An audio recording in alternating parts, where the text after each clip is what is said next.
Okay, so my son is asleep, which is good because it will keep me from yelling right now, which is what I want to do.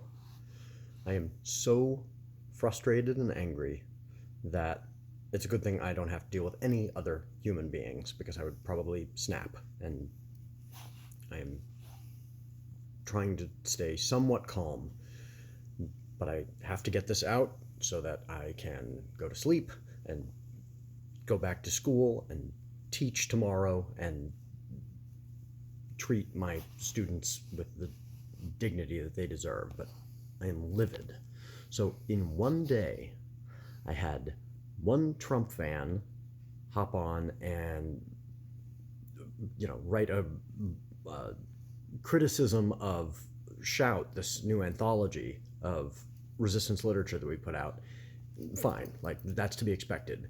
But one of the things that he mentioned there was that we didn't have a right to be upset about what is happening at our border with the child separation policy because the same thing happened under Obama, which is false.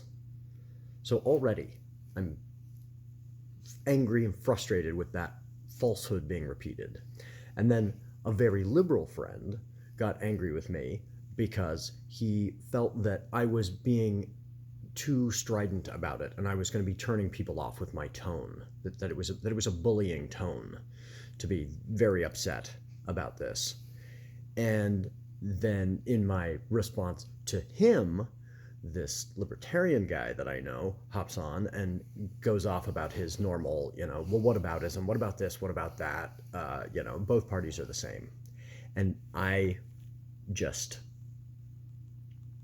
can't with this.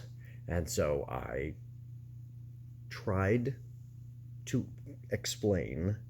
And so first to I'm just going to share this with you because first to my more liberal friend, trying to keep this to him and as civil as I could, I said, well, consider this framing. There are currently children in cages. If Trump wins, more of them will stay there.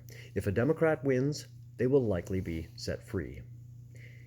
Is stating these facts bullying? I don't think so. Does it seem blunt? Perhaps. But considering the outrage I feel at the thought of children in cages, I'm actually being very calm and measured as I write this. In that context, should we hold our noses and vote for the person who will set those kids free, or take a moral stand against halfway measures, even if it means they stay in concentration camps for the next 4 years? I completely understand the impulse to say we need to stop tacking to the middle. I've said so myself many, many times over the years. And you're right, when it comes to the environmental degradation, it will be halfway measures with a Dem, and then we'll lose ground with a Republican, and that 2 steps backward, 1 step forward has produced our environmental crisis. But as much as I am concerned about the planet itself becoming unlivable in 100 years, I can't put my desire for a better candidate ahead of the freedom of those children. Does that make me a bully? Too strident? Shaming? I can live with that. I cannot live with my country putting kids in cages to dissuade people with brown skin from coming here. And yes, I will shame anyone who throws away a vote when they could choose to set those children free, because that is shameful. And that's when this libertarian hops in here and says, oh, well, what about? It's all the same. Obama did this too. And that is false. I am so sick of people repeating this lie to justify locking up infants.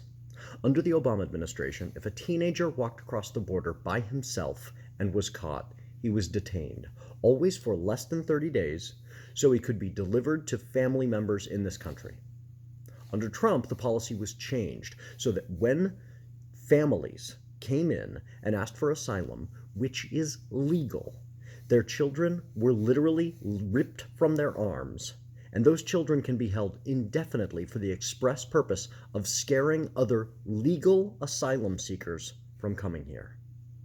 Now ask yourself, if you have to repeat a lie that the child separation policy is the same as what was taking place under Obama in order to not be freaking out about children, some as young as toddlers, taken from their mother's arms and put into the care of other children in concentration camps. And that's not hyperbole. These are literally concentration camps. Why should anyone listen to your justifications about what is moral? You are repeating a falsehood to justify this. And my tone is the problem? This is a perfect example of the absolute BS that is this both parties are the same mantra. In one case, a 15-year-old is found wandering through the desert and held until a family member can be found. In another, an infant is ripped out of his mother's arms and held indefinitely. In some cases, the parents are deported, and we literally don't know how that child will ever be reunited. And then some guy in Oregon says, that's the same to me, so it's not something I care enough about to make it a voting issue. But don't scold me for being able to see the difference, because I don't feel the difference personally. Am I being sufficiently clear in my tone? Am I conveying outrage and disgust? Do you find it off-putting, so it inclines you to vote against the welfare of these children because you feel like I'm talking down to you? Would it help if I were more respectful of your point of view on this issue? Let me be clear. I will never respect someone defending taking children away from their parents in an effort to dissuade people of color from coming to this country. I will absolutely look down on and condescend to people who promote that, defend that with lies, or try to distract from it with whataboutism. If you accept what is happening to children at the border, there's not a whole lot I can do about that. But I do have control over my own ability to give or withhold my respect, so don't you dare ask me for civility or a calm demeanor while you lie in defense of Trump's child separation policy. This position is unworthy of respect. I sincerely hope you are better than that.